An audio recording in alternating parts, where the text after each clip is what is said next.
The locket swung from the child's dirt-stained fingers, catching the late afternoon sunlight as Jackson Stone reined in his stallion. The boy couldn't have been more than 6 years old, standing alone on the dusty prairie trail, miles from the nearest settlement. But it wasn't the child's isolation that made Jackson's heart freeze in his chest. It was the silver pendant dangling from the boy's hand, the very same one he'd given to Olivia Jenkins 8 years earlier. Montana Territory, 1874, was no place for a child alone, especially with the sun sinking toward the western mountains. Jackson dismounted, his spurs jingling in the prairie silence as he approached cautiously. The boy took a step back, clutching the locket tighter. "Easy there, partner," Jackson said, crouching down to appear less threatening. His weathered face softened as he studied the child. "What's your name?" The boy hesitated, familiar blue eyes regarding Jackson warily. "Thomas," he finally answered, his voice small against the vast emptiness surrounding them. "Thomas," Jackson repeated, tasting the name. "That's a fine name. I'm Jackson. Where's your ma and pa?" The boy's chin trembled slightly. "Pa's gone. Ma's sick at the wagon." Jackson's gaze shifted to the silver locket. "That's a mighty fine piece you've got there. Mind if I take a look?" Thomas reluctantly extended his hand, the locket dangling from a broken chain.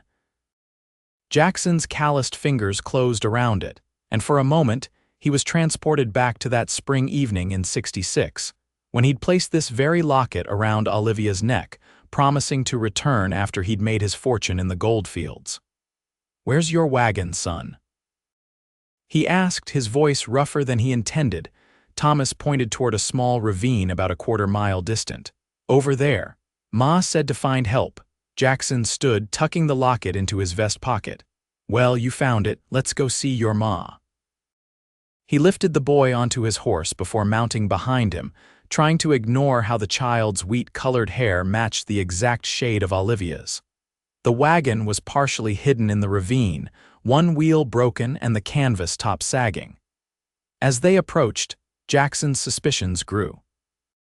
The wagon bore the name Jenkins in faded paint on its side. "Ma," Thomas called out as Jackson helped him down. "I found someone," a weak voice responded from inside the wagon. "Thomas," Jackson froze. Even weakened by illness, he would know that voice anywhere. He approached the wagon slowly, pulling back the canvas flap with a hand that refused to remain steady. Lying on a makeshift bed of blankets was Olivia Jenkins, her golden hair spread across the pillow, her face flushed with fever. 8 years had changed her, adding shadows beneath her eyes and lines around her mouth, but she was still the most beautiful woman Jackson had ever seen. "Olivia," he breathed.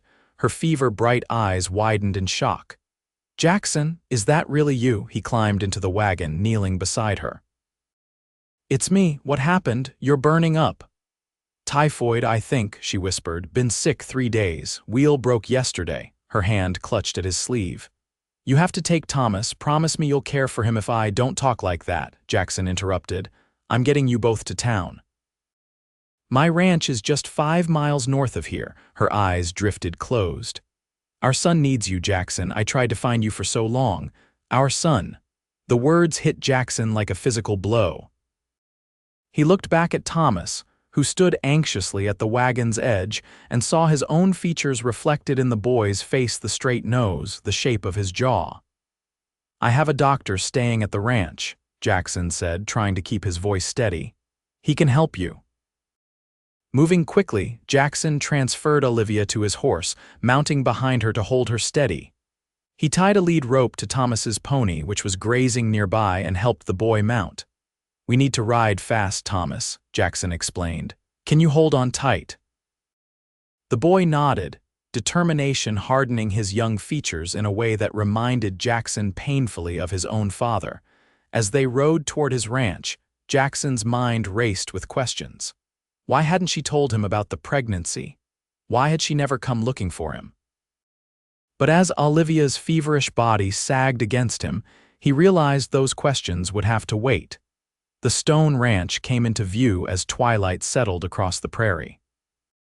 Jackson had built it with the gold he'd found in the Montana mountains, fulfilling the dream he'd shared with Olivia all those years ago.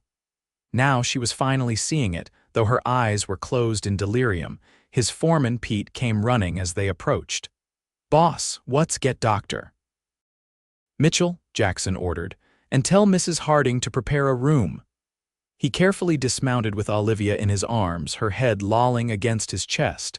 Thomas slid from his pony, watching wide-eyed as Jackson carried his mother toward the main house. "Is Ma going to die?" he asked, his small voice piercing Jackson's heart. Jackson paused, looking down at the boy.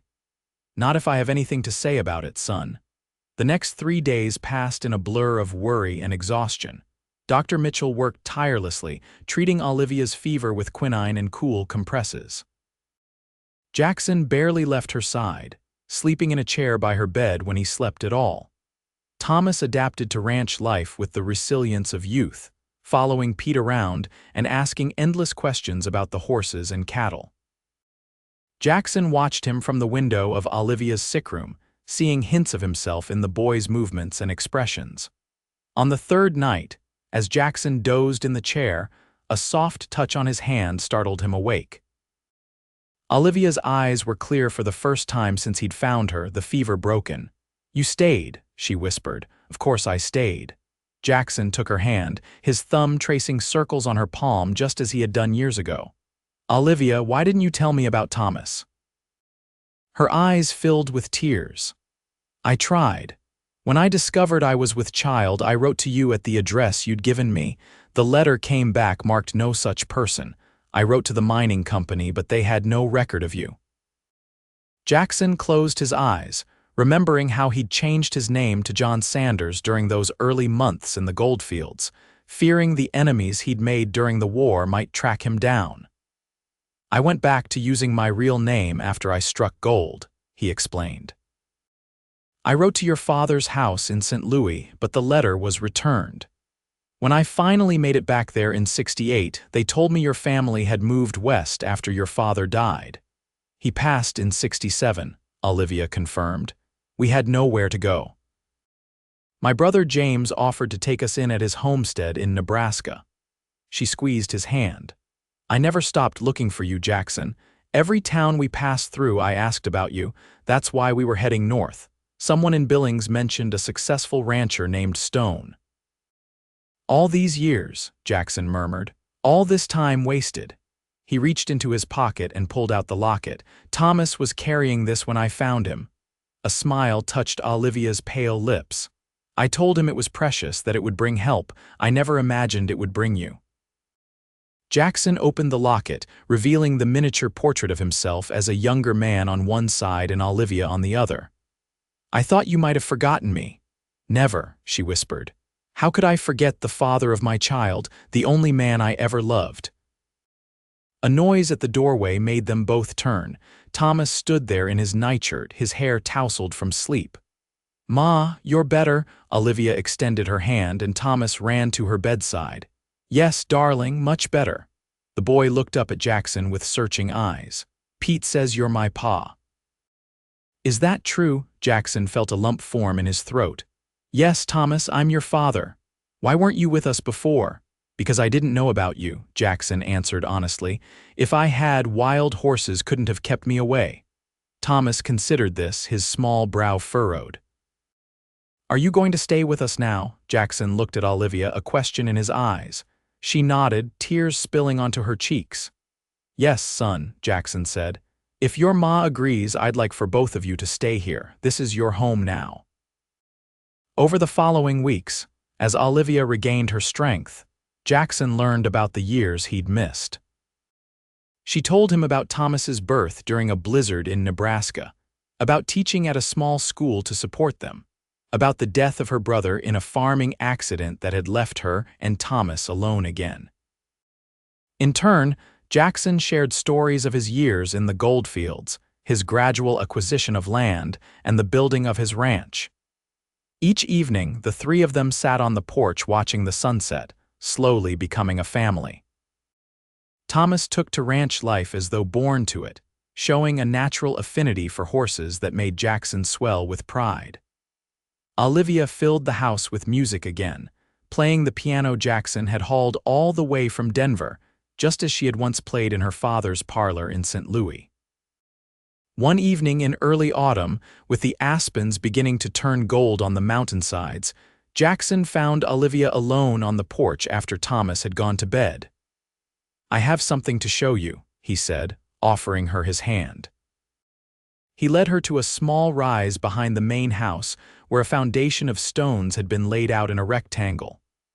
"What is this?" she asked. "The start of our home," Jackson explained. "Don't misunderstand, I want you and Thomas to stay regardless of your answer, but I'm hoping." He dropped to one knee, taking her hand in his. "Olivia Jenkins, I've loved you for 8 years, even when I thought I'd lost you forever. Would you do me the honor of becoming my wife?" Her answer was a kiss that held the promise of all their tomorrows.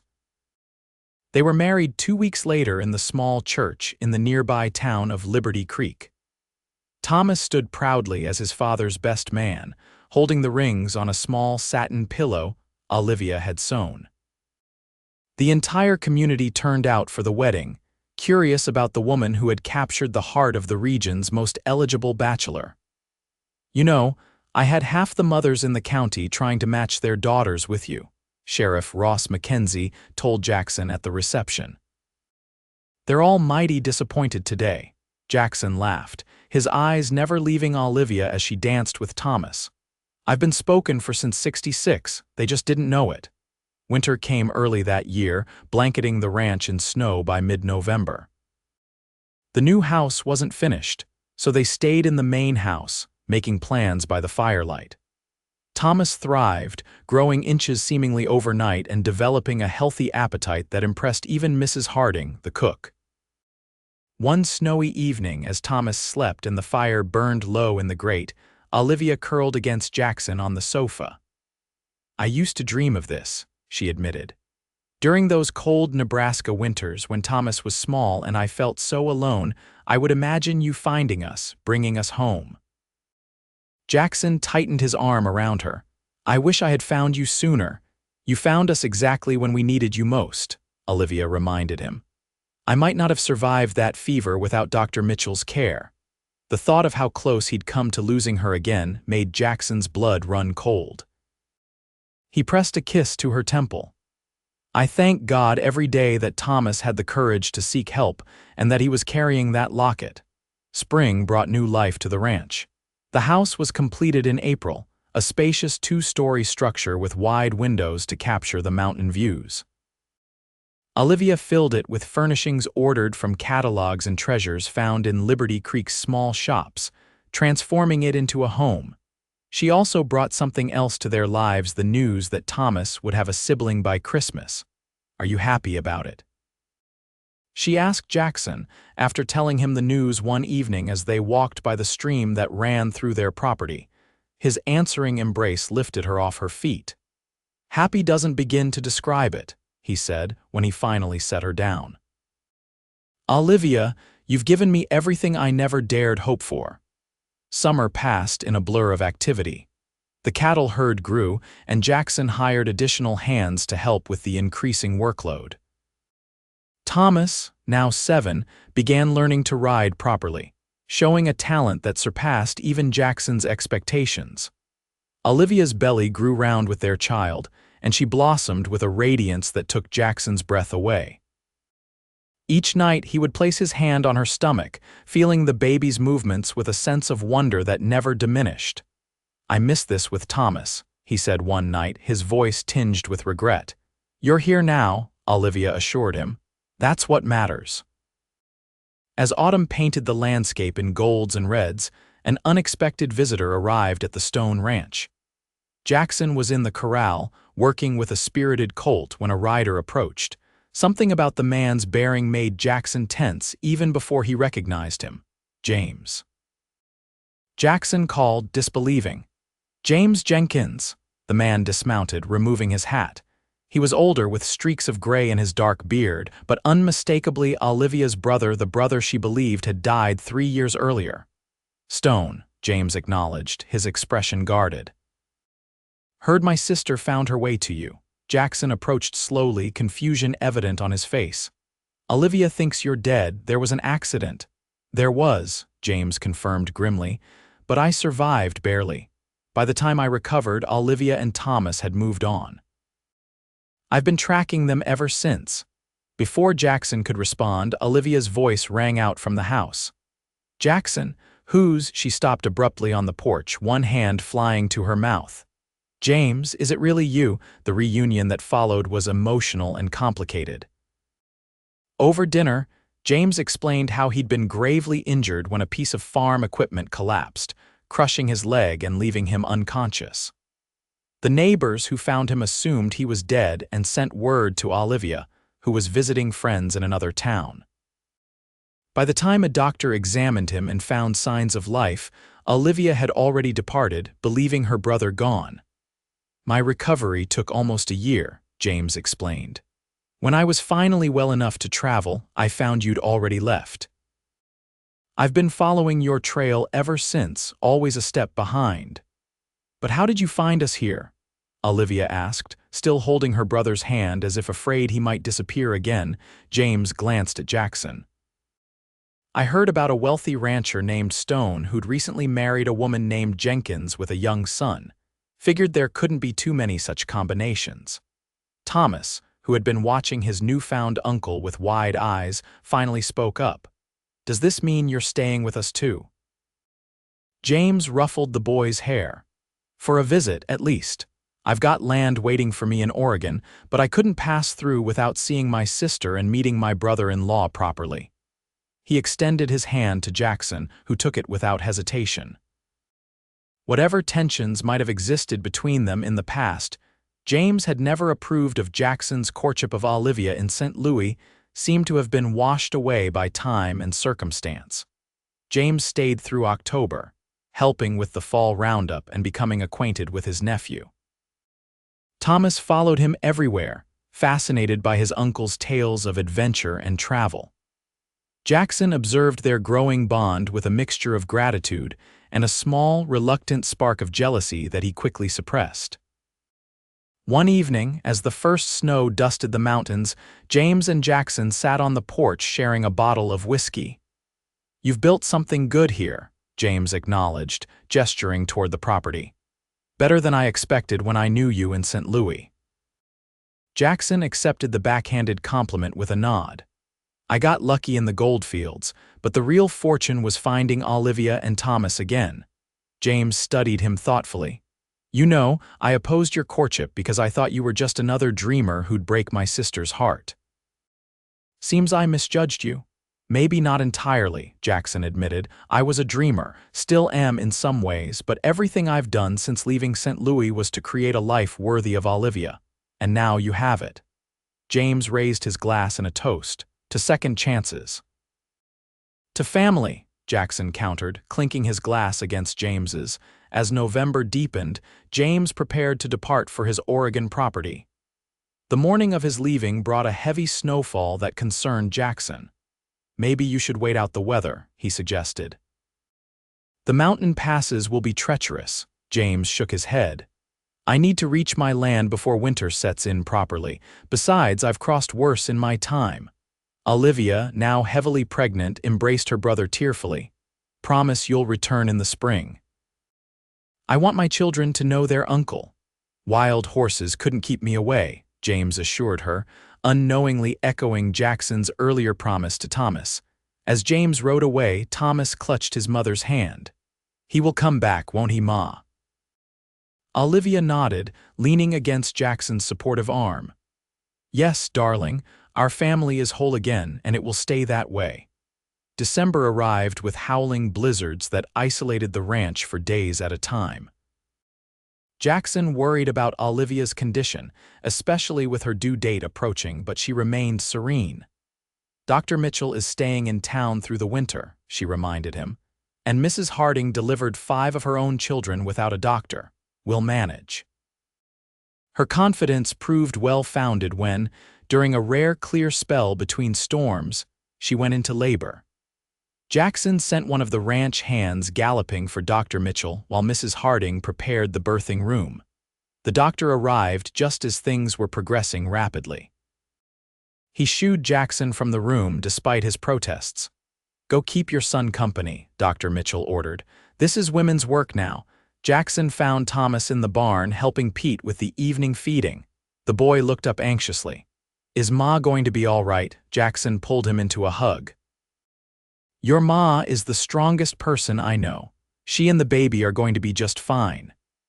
They sat together in the warm barn, Jackson telling Thomas stories of his childhood in Pennsylvania, of fishing trips with his own father, of the first horse he'd ever broken. As the hours passed, Thomas dozed against Jackson's shoulder, but Jackson remained alert, listening for any sound from the house. Finally, Pete burst into the barn, his weathered face split by a wide grin. "Boss, you've got yourself a daughter. Doc says to come quick." Jackson carried the sleepy Thomas back to the house, his heart racing with anticipation and relief. They found Olivia propped up in bed, her golden hair damp with sweat but her face radiant as she cradled a tiny bundle in her arms. "Come meet your sister," she invited them. Thomas approached cautiously, his eyes wide with wonder as he peered at the red-faced infant. "She's so small." "That's how all babies start," Jackson told him, his voice thick with emotion as he gazed at his daughter. "What shall we name her, Olivia?"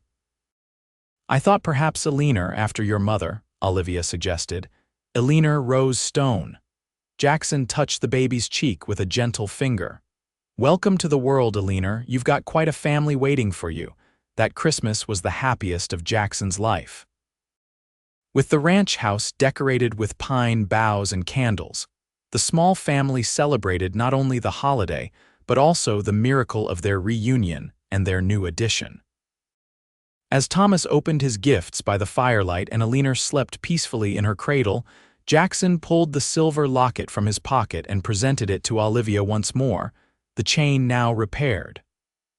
"I think it's time this returned to its rightful owner," he said, fastening it around her neck. Olivia touched the locket reverently. "It brought our family together twice. Perhaps we should save it for Eleanor someday." Jackson nodded, imagining their daughter grown, perhaps with a suitor of her own. "But not for many years yet," he stipulated, making Olivia laugh. As the winter night deepened outside and the fire burned low, Jackson looked around at his family, Thomas building a small log cabin with his new wooden blocks, Eleanor sleeping with her tiny fists curled against her cheeks, and Olivia, beautiful Olivia, watching him with love shining in her eyes. "What are you thinking about so seriously?" she asked, taking his hand. "About how different life can be from what we expect," he answered. 8 years ago, I left you to seek my fortune, thinking that gold was the measure of success. I found it, but it meant nothing without you and Thomas." "And now," she prompted, squeezing his fingers. Jackson drew her close, breathing in the familiar scent of her hair. "Now I know that true fortune isn't counted in gold or acres or cattle. It's measured in moments like these in the people we love." Outside, the Montana winter raged, but within the walls of the stone home, all was warmth and light. A family once fractured by circumstance and misunderstanding had found its way back together, bound by a love stronger than distance or time. And it had all begun with a child alone on a dusty trail, carrying a silver locket that had finally come full circle, returning to the hearts where it had always belonged.